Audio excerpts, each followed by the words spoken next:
নমস্কার বন্ধুরা, আপনি কি জানেন বর্তমানে সোনার দাম কমছে, কিন্তু অনেক বড় বড় অ্যানালিস্ট বলছেন এই পতনের পর সোনা 50% থেকে 150% পর্যন্ত বাড়তে পারে। ঠিক আছে, মানে এখন যেটা প্যানিক সিচুয়েশন সেটাই ফিউচারে হতে পারে কি বিগেস্ট প্রফিট অপরচুনিটি। কিন্তু এখন যে প্রশ্নটা হচ্ছে, এখন কি কিনবেন সোনা নাকি আরো পড়বে দাম? 80,000 টাকায় নামবে সোনা? আর র্যালি কবে, নতুন র্যালি আবার কবে শুরু হবে? এই ভিডিওতে আমি আপনাদেরকে লিকুইডিটি গেম, ঠিক আছে, interest rate effect, dollar strength, historical data, ঠিক আছে, ফিউচার প্রেডিকশন, সব কিছু ডিপ অ্যানালাইসিস করে বুঝিয়ে দেবো। ভিডিওটা শেষ পর্যন্ত দেখুন, কারণ মাঝখানে একটা পাওয়ারফুল স্ট্র্যাটেজি দেবো যেটা ফলো করলে আপনি লস অ্যাভয়েড করতে পারবেন। চলুন তাহলে ভিডিওটি শুরু করা যাক। চলুন তাহলে প্রথমে দেখি যে গোল্ড কেন সেফ অ্যাসেট। ঠিক আছে, একদম ফুল ডিপ এক্সপ্লেনেশন দেবো এখানে। তো এক নম্বর কি দেখি, নিজস্ব মূল্য আছে, যেটা হচ্ছে কি ইন্ট্রিনসিক ভ্যালু। সোনা কোনো কাগজ নয়, কোনো ডিজিটাল নাম্বারও নয়, এটা একটি রিয়েল ফিজিক্যাল অ্যাসেট। যেমন টাকা, ডলার সরকার ছাপাতে পারে, কিন্তু সোনা তৈরি করা যায় না। লিমিটেড সাপ্লাই প্লাস হচ্ছে natural scarcity equal to long term value. এই কারণে সোনার দাম কখনো জিরো হতে পারে না। দু নম্বর কি ইউনিভার্সাল অ্যাকসেপ্টেন্স, মানে বিশ্বব্যাপী গ্রহণযোগ্যতা। আপনি যদি ইন্ডিয়া থেকে ইউনাইটেড স্টেটস বা দুবাই যান, সব জায়গায় সোনা সেম ভ্যালু ক্যারি করে, কিন্তু কারেন্সি আয়নার থেকে ইউএসএ তে ডাইরেক্ট ইউজ হয় না। অনেক দেশের কারেন্সি ওয়ার্থলেস হয়ে যায়, কিন্তু গোল্ড এটা কিন্তু গ্লোবাল মানি, গোল্ড হচ্ছে গ্লোবাল মানি। তিন নম্বর কি ইনফ্লেশন হেডজ, মানে মুদ্রাস্ফীতির বিরুদ্ধে সুরক্ষা। ইনফ্লেশন মানে টাকার ভ্যালু কমে যাওয়া। এক্সাম্পল, আজ 100 টাকায় যা কিনছেন 5 বছর পর 150 টাকা লাগবে, কিন্তু গোল্ড ইনফ্লেশন বাড়লে গোল্ড প্রাইস বাড়ে। এই কারণেই লং টার্মে গোল্ড আপনার পারচেসিং পাওয়ারকে প্রোটেক্ট করে, তাই তো। 4 নম্বর crisis and war protection.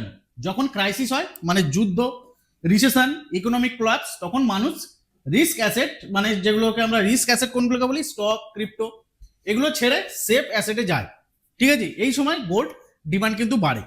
Example, COVID-19 প্যান্ডেমিকের সময় আমরা সবাই দেখেছি, পুরো বিশ্ব লকডাউন ছিল, স্টক মার্কেট ক্র্যাশ করেছিল, গোল্ড কিন্তু অল টাইম হাই গেছে। ক্লিয়ার? 5 নম্বর কি, 5 নম্বর হচ্ছে কারেন্সি উইক হলে গোল্ড কি হয়, কারেন্সি উইক হলে গোল্ড স্ট্রং হয়। যখন কোনো দেশের কারেন্সি দুর্বল হয়, তখন মানুষ কি করে, মানুষ গোল্ড কিনতে শুরু করে, কারণ তারা ট্রাস্ট হারায় কারেন্সিতে। এই ফেনোমেনন অনেক দেশে দেখা গেছে, যেমন hyper inflation cases. Gold equal to হচ্ছে কি বলুন তো, গোল্ড ইকুয়াল টু হচ্ছে ট্রাস্ট অ্যাসেট। 6 নম্বর সেন্ট্রাল ব্যাংক ডিমান্ড, সবচেয়ে আন্ডাররেটেড ফ্যাক্টর। বিশ্বের বড় বড় সেন্ট্রাল ব্যাংক, যেমন হচ্ছে রিজার্ভ ব্যাংক অফ ইন্ডিয়া এবং ফেডারেল রিজার্ভ, তারা নিজেরাও কিন্তু গোল্ড হোল্ড করে। কেন? কারণ গোল্ড হচ্ছে আলটিমেট রিজার্ভ অ্যাসেট। যখন তারা ডলার বা কারেন্সি ট্রাস্ট কমে, তখন গোল্ড অ্যাকুমুলেট করে। ক্লিয়ার? 7 নম্বর no counter party risk. Stock equal to হচ্ছে কি, স্টক মানে হচ্ছে কোম্পানির উপর ডিপেন্ড, আমরা সবাই জানি। বন্ড মানে কি, বন্ড মানে হচ্ছে গভর্নমেন্টের উপর ডিপেন্ড করতে হয়। কিন্তু গোল্ড কোনো থার্ড পার্টি রিস্ক গোল্ডে নেই। কেউ ব্যাংকক্রাফট হলে আপনার গোল্ড কিন্তু জিরো হবে না। 8 নম্বর হচ্ছে পোর্টফোলিও ডাইভার্সিফিকেশন। স্মার্ট ইনভেস্টর কখনো সব টাকা এক জায়গায় কিন্তু রাখে না। ঠিক আছে, গোল্ড ইকুয়াল টু কি, গোল্ড ইকুয়াল টু হচ্ছে আপনার হচ্ছে পোর্টফোলিওকে হেজ করা, পোর্টফোলিও হেজ। যখন স্টক মার্কেট পড়ে, তখন গোল্ড অফেন স্টেবল বা আপে যায়। এই ব্যালেন্স হচ্ছে কি করে, এই ব্যালেন্সই হচ্ছে রিস্ক কমায়। গোল্ড সেফ অ্যাসেট, কারণ এটা limited, global inflation proof, crisis proof, এবং কোনো গভর্নমেন্ট বা কোম্পানির উপর ডিপেন্ড করে না। তারপর কি, গোল্ড প্রাইস আলটিমেটলি ডিপেন্ড করে তিনটা জিনিসে, কিন্তু গোল্ড প্রাইস আলটিমেটলি ডিপেন্ড করে তিনটে জিনিসের উপর। কি? এক হচ্ছে রিয়েল ইন্টারেস্ট রেট, 2 হচ্ছে আপনার ডলার স্ট্রেংথ, 3 হচ্ছে কি গ্লোবাল লিকুইডিটি। এই তিনটে যদি আপনি বুঝতে পারেন, এই তিনটি বুঝতে পারলে গোল্ড মুভমেন্ট প্রেডিক্ট করা কিন্তু যায়। ঠিক আছে, এই তিনটে জিনিস যদি আপনি বুঝতে পারেন, তাহলে কিন্তু গোল্ডের যে মুভমেন্ট সেটাকে কিন্তু প্রেডিক্ট করা যায়। ক্লিয়ার? এইবার বুঝি liquidity game explain, main concept হচ্ছে এটাই। এখন আসল গেমটা বুঝুন। লিকুইডিটি গেম, মার্কেটে টাকা কোথায় যাচ্ছে এটা ডিসাইড করে গোল্ড বাড়বে না কমবে। ঠিক আছে, মার্কেটে টাকা কোথায় যাচ্ছে এটা ডিসাইড করে গোল্ড দাম বাড়বে না কমবে। এক্সাম্পল, যেমন আগে টাকা গোল্ডে যাচ্ছিল, এখন টাকা যাচ্ছে কোথায়? এখন টাকা যাচ্ছে বন্ড, এফডি, গভর্নমেন্ট সিকিউরিটিসে। মানে টাকা গোল্ড থেকে বেরিয়ে যাচ্ছে, এটা হচ্ছে মেন রিজন গোল্ড পড়ার। ঠিক আছে, টাকা গোল্ড থেকে কিন্তু বেরিয়ে যাচ্ছে এখন, যার জন্য এখন আমরা রিসেন্টলি আমরা দেখছি যে গোল্ডের দাম কিন্তু পড়েছে। ঠিক আছে, গোল্ড ক্রাইসিস না, লিকুইডিটি ক্রাইসিস হচ্ছে এখন, যেটা সিচুয়েশন যেটা আছে এটা কিন্তু গোল্ড ক্রাইসিস না, এটা হচ্ছে লিকুইডিটি ক্রাইসিস হচ্ছে। ক্লিয়ার? এইবার দেখি interest rate effect, most important. এখন আসি সবচেয়ে বড় কারণ, সেটা হলো কি ইন্টারেস্ট রেট। বর্তমানে ইউএস ইন্টারেস্ট রেট 5 থেকে 8%। গভর্নমেন্ট বলছে রিস্ক নেবেন না, আমাদের কাছে ইনভেস্ট করুন, আমরা ফিক্সড রিটার্ন দেব। এখন একজন ইনভেস্টর কি করবে? গোল্ড কি? গোল্ড রিস্ক প্লাস হচ্ছে fluctuation, bond FD fixed return দেয়, যেটা আমরা সবাই জানি। এই কারণেই বড় বড় ইনভেস্টর গোল্ড এখন কিন্তু সেল করছে। ঠিক আছে, রাশিয়াও কিন্তু এখন কিন্তু মানে প্রচুর পরিমাণে কিন্তু গোল্ড সেল করছে। তারপর দেখি ডলার স্ট্রেংথ এফেক্ট। যখন এখন বুঝুন, ডলার গেম বুঝুন। ঠিক আছে, রুল কি? ডলার যদি আপনার আপ হয়, গোল্ড কি হবে? গোল্ড ডাউন হবে। আর ডলার যদি আপনার ডাউন হয়, গোল্ড কি হবে? গোল্ড আপ হবে। বর্তমানে ইউএস ডলার স্ট্রং হচ্ছে, তাই গোল্ড এখন চাপের মধ্যে আছে, তাই তো। এবার দেখে panic selling psychology, deep explanation, concept introduction থেকে হিউম্যান মাইন্ডসেট। ঠিক আছে, এখন আসি সবচেয়ে ডেঞ্জারাস জিনিসে, মার্কেট না, হিউম্যান সাইকোলজি। কারণ মার্কেটকে মুভ করে নিউজ না, ঠিক আছে, মানুষের ফেয়ার এবং গ্রিড। মার্কেটকে মুভ করে মানুষের fair and greed. Fair trigger কিভাবে শুরু হয়? ধরুন আপনি গোল্ড কিনেছেন, 90,000-এ গোল্ড কিনেছেন, হঠাৎ প্রাইস পড়ে 87,000, তারপর 85,000। আপনার মাথায় কি চলবে তখন? আপনার মাথায় চলবে আরো পড়বে, লস বাড়বে, চলো এখনই সেল করি। এটাই হচ্ছে ন্যাচারাল হিউম্যান রিয়াকশন থেকে লস অ্যাভয়েড করার চেষ্টা। ঠিক আছে, লস অ্যাভারেশন বায়াস, সায়েন্টিফিক এক্সপ্লেনেশন। এটা সাইকোলজিতে একটা টার্ম আছে, লস অ্যাভারশন। মানুষ লাভের থেকে লসকে কিন্তু বেশি ভয় পায়, তাই তো। মানুষ লাভের থেকে লসকে বেশি ভয় পায়। এক্সাম্পল কি? এক্সাম্পল যেমন 10,000 টাকা লাভ, নর্মাল হ্যাপিনেস। যদি কোনো গোল্ড বলুন, স্টক বলুন, যে কোনো কিছুতে কেউ যদি মানে 10,000 টাকা লাভ করে, তখন কি হয়? নর্মাল হ্যাপিনেস হয়। যদি 10,000 টাকা লস হয়, তখন কিন্তু ডবল পেন। মানে এই যা নর্মাল হ্যাপি হয়েছিল যে লাভেতে, তখন কিন্তু মানে দ্বিগুণ পরিমাণে তখন পেন হবে। এই পেন অ্যাভয়েড করতে গিয়ে মানুষ ভুল ডিসিশন নেয়। এই যে পেনটা, এই পেনটা অ্যাভয়েড করার জন্য তখন মানুষ কি করে? তখন ভুল ডিসিশন নিয়ে ফেলে। প্যানিক সেলিং সাইকোলজি ডিপ এক্সপ্লেনেশনের তারপরে কি? হার্ড মেন্টালিটি থেকে ক্রাউড বিহেভিয়ার। এখন আছে হার্ড মেন্টালিটি। আপনি একা সেল করছেন না, সবাই সেল করছে, এটা কিন্তু ভাববেন। নিউজ, ইউটিউব, হোয়াটসঅ্যাপ, সব জায়গায় একটাই কথা, গোল্ড ক্র্যাশ হবে। তখন আপনি ভাবেন সবাই যদি সেল করছে, আমি কেন থাকবো? তাই তো। সবাই যখন দেখেন যে সেল করছে, প্যানিক হয়ে, তখন কিন্তু আপনিও ভাবেন যে না, আমি থাকলে পরে বেচতে গেলে হয়তো আরো কমে যাবে, তো আপনিও তার মধ্যে থাকবেন। এই ক্রাউড ফলো করাই হচ্ছে কি বলুন তো? এই ক্রাউড ফলো করাটাকেই বলা হচ্ছে প্যানিক সেলিং। তারপর কি? Media and social influence. Media কি করে? হেডলাইন দেয়, গোল্ড ক্র্যাশ কামিং, 80,000 টার্গেট, দেয় না? আমরা দেখি তো এরকম গোল্ড স্টকের ক্ষেত্রে। তো এই হেডলাইন আপনার ব্রেনে ফেয়ার ইনজেক্ট করে। ঠিক আছে, আপনার ব্রেনে ভয়কে ইনজেক্ট করে দেয় এই হেডলাইন। আপনি ডেটা না দেখে ইমোশন দিয়ে ডিসিশন নিয়ে নেন। আপনি ডেটা দেখেন না, আপনি ইমোশন দিয়ে ডিসিশন নেন। তারপর কি? বিগ প্লেয়ার্স কিভাবে অ্যাডভান্টেজ নেয়, এখন সেটা বুঝুন। এখন হচ্ছে আসল গেমটা বুঝুন। রিটেলার ইনভেস্টর ফেয়ারে সেল করে, আর বিগ প্লেয়ার কুইকলি বাই করে। আপনি যে সেল করছেন, প্যানিক হয়ে যে সেল করছেন, কেউ না কেউ তো বাই করছে রে বাবা, নাহলে আপনার সেলটা যাচ্ছে কোথায়? কে কিনছে? কেউ না কেউ তো কিনছে। এবং কিনছে কারা? বিগ প্লেয়াররা কিনছে। আপনি প্যানিক হয়ে সেল করছেন, আর বিগ প্লেয়াররা কি করছে? সেই সময় কিনে নিচ্ছে। যাদের কাছে কোটি কোটি টাকা আছে, তারা প্যানিক করে না, তারা কি করে বলুন তো? যাদের কাছে কোটি কোটি টাকা আছে, তারা কি করে? তারা প্যানিক করে না, তারা প্ল্যান করে।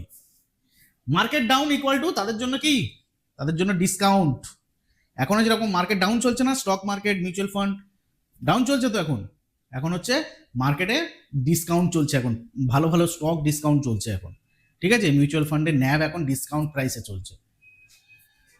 তারপরে কি? মার্কেট মেকানিক্স থেকে real process, step by step একটু দেখি। এক নম্বর হচ্ছে কি? নেগেটিভ নিউজ স্প্রেড হয়, প্রাইস একটু পড়ে, রিটেল ইনভেস্টর ভয় পায়, ম্যাসিভ সেলিং শুরু হয়, প্রাইস আরো পড়ে। বিগ ইনভেস্টার কি করে, বিগ ইনভেস্টার এখানে অ্যাকুমুলেট করে, এই সাইকেল বারবার কিন্তু রিপিট হয়। ক্লিয়ার? স্মার্ট মানি ভার্সেস রিটেল, রিটেল ইনভেস্টার কি করে, হাইয়ে বাই করে আর লোয়ে সেল করে। যারা রিটেল ইনভেস্টার হাইতে গিয়ে দেখবেন বাই করে আর লোতে গিয়ে দেখবেন সেল করে। আর স্মার্ট মানি কি করে, লোতে বাই করে আর হাইতে গিয়ে সেল করে। ডিফারেন্স একটাই, কি একটাই ডিফারেন্স আছে, ডিফারেন্সটা কি, সেটা হচ্ছে কি ইমোশনাল কন্ট্রোল। ঠিক আছে? তারপরে দেখি why panic selling is dangerous. Panic selling dangerous কেন? প্যানিক সেলিং করলে আপনি তিনটে মিস্টেক করেন, কি বলুন তো?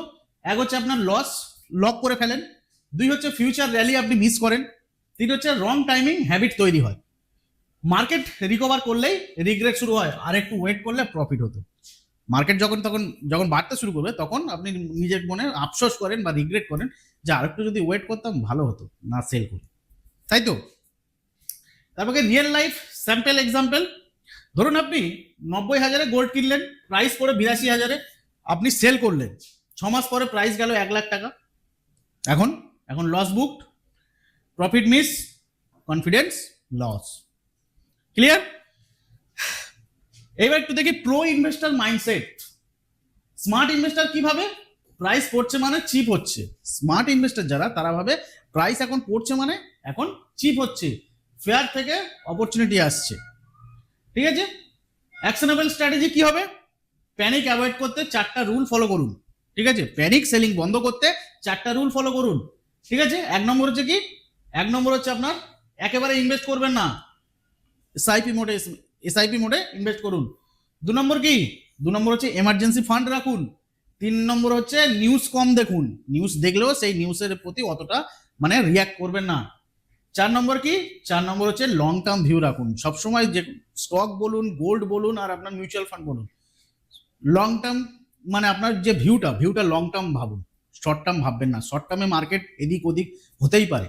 ঠিক আছে? সবসময় লং টার্ম, যখনই ইনভেস্টমেন্টে আসবেন সবসময় লং টার্ম চিন্তা ভাবনা করবেন। মার্কেট আপনাকে লস দেয় না, ঠিক আছে, আপনার ইমোশন দেয়। প্যানিক সেলিং হলো অন্যের ভয়ে নিজের টাকা নষ্ট করা। ফেয়ারে সেল করলে প্রফিট কখনো আসবে না। ঠিক আছে? যদি ভয় পেয়ে যদি আপনি সেল করে দেন প্যানিক হয়ে, প্রফিট কিন্তু কখনো আপনি করতে পারবেন না। ক্লিয়ার? এইবার একটু দেখি wild crisis impact on gold, full detail explanation.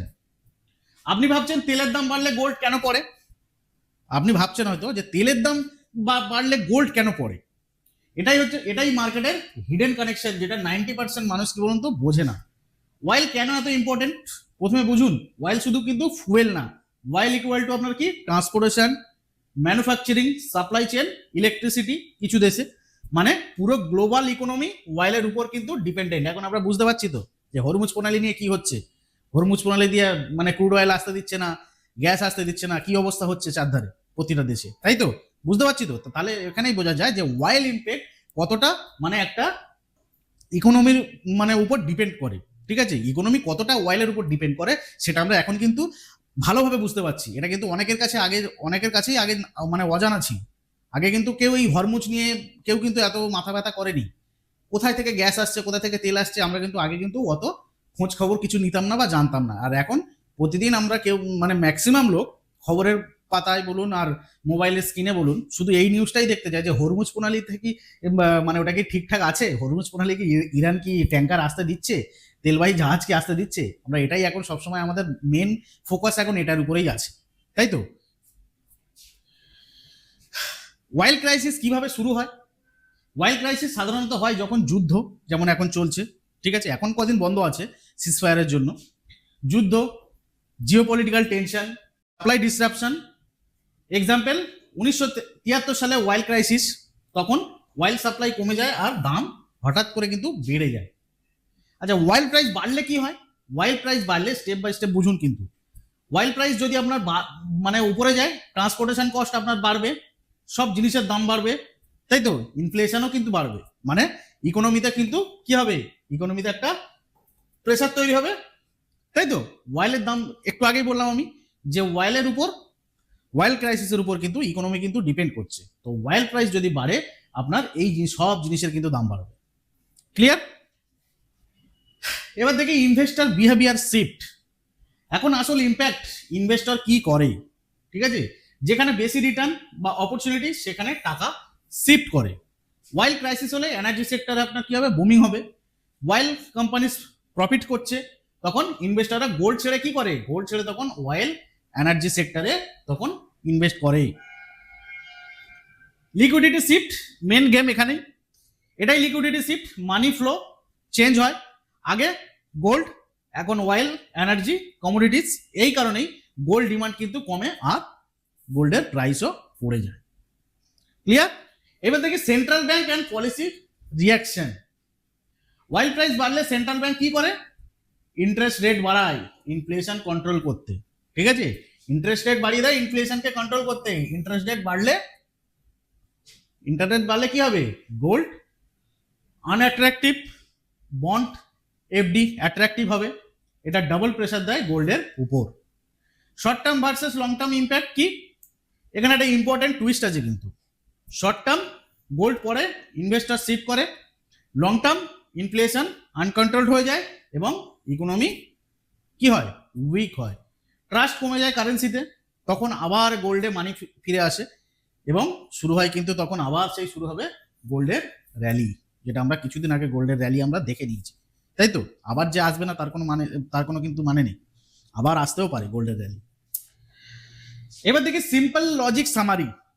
While crisis হলে প্রথমে গোল্ড পরে গোল্ড এক্সপ্লোড করে। রিয়েল মার্কেট ইনসাইট, মার্কেট কখনো স্ট্রেট লাইনে চলে না, এটা আমরা সবাই জানি। মার্কেট কখনো স্ট্রেট লাইনে কিন্তু চলে না, সে স্টক মার্কেট বলুন, গোল্ড বলুন, যে কোনো কমোডিটি বলুন। স্মার্ট মানি প্রথমে বেরিয়ে যায়, তারপর লো প্রাইসে আবার ঢোকে, এই সাইকেলটাই কিন্তু রিপিট হয়। কমন মিস্টেক গুলো কি, 90% ইনভেস্টার কি ভুল করে বলুন তো, ওয়াইল ক্রাইসিসে গোল্ড সেল করে, র্যালি মিস করে, আর 10% স্মার্ট ইনভেস্টার কি করে, কুইকলি কি করে, বাই করে। ওয়াইল ক্রাইসিস মার্কেটকে শেক করে কিন্তু গোল্ডকে শেষ করে না। Short term pain, long term gain. Short term pain যদি আপনি সহ্য করতে পারেন, লং টার্মে আপনি গেইন করতে পারবেন। অয়েল বাড়লে গোল্ড পড়ে কিন্তু বেশি দিন না। অয়েলের দাম যদি বাড়ে গোল্ডের দাম পড়বে, কিন্তু সেটা বেশি দিনের জন্য না। লিকুইডিটি শিফট হলেই গোল্ড উইক হয়, ক্রাইসিস শেষ হলেই আবার গোল্ড ইজ কিং, মানে গোল্ড তখন আবার কিং হয়ে যায়। একটু হিস্টোরিক্যাল প্রুফ যদি দেখি, 1973 সালে যে ওয়াইল ক্রাইসিস হয়েছিল, ওয়াইল প্রাইস 4 ইন্টু হয়েছিল, গোল্ড প্রথমে স্টেবল, পরে ক্র্যাশ, তারপর আবার কি হয়েছিল, তারপর আবার 150% কিন্তু গোল্ড র্যালি দিয়েছিল। 2001 সালে ডটকম ক্র্যাশ, ডটকম যে বাবল ডটকম যেটা হয়েছিল, dot com crash, stock market crash হয়েছিল, গোল্ড স্লো স্টার্ট করেছিল, তারপর হিউজ র্যালি, 75% পর্যন্ত র্যালি দিয়েছিল 2001 সালে। রাশিয়া ইউক্রেন ওয়ার কিছুদিন আগেই হলো, শুরুতে ভোলাটিলিটি, পরে ডিমান্ড ইনক্রিজ, প্রাইস সার্চ, তাই তো? হিস্ট্রি বারবার একটা জিনিস বলছে, কি বলুন তো, প্রথমে দাম পড়ে, তারপরে এক্সপ্লোসিভ র্যালি দেয়, এটা কিন্তু মাথায় রাখবেন। যেমন এখন স্টক মার্কেট যেমন পড়ছে, একটা সময় দেখবেন ভালো রকম র্যালি দেবে। ফিউচার প্রেডিকশন যদি একটু দেখি, ঠিক আছে, এখন একটু ফিউচার বুঝুন।